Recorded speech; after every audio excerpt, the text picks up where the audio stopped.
বেগম জিয়ার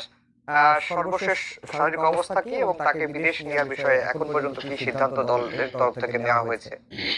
প্রধানমন্ত্রী BNP chairperson Begum Khaleda জিয়াকে যে লন্ডন নিয়ে যাওয়ার কথা ছিল তার উন্নত চিকিৎসার জন্য, সেটি কিন্তু ইতিমধ্যে পিছিয়ে এসে গেছে। এর কারণ হচ্ছে যে আমরা ইতিমধ্যে সত্যতা নিশ্চিত করতে পেরেছি বা জেনেছি আমরা, সেটি হচ্ছে যে বেগম জিয়ারকে বহন করে যে এয়ার অ্যাম্বুলেন্সটি কাতারের আমিরের পাঠানো, সেটি কিছু কারিগরি ত্রুটির কারণে সেই এয়ার অ্যাম্বুলেন্সটি ঢাকায় আসতে দেরি হবে এবং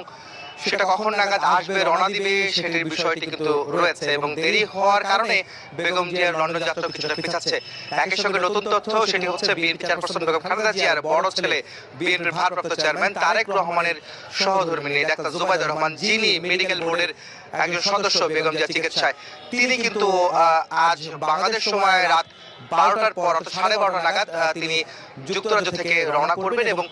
আগামীকাল শুক্রবার সকাল 9:30টায় ঢাকায়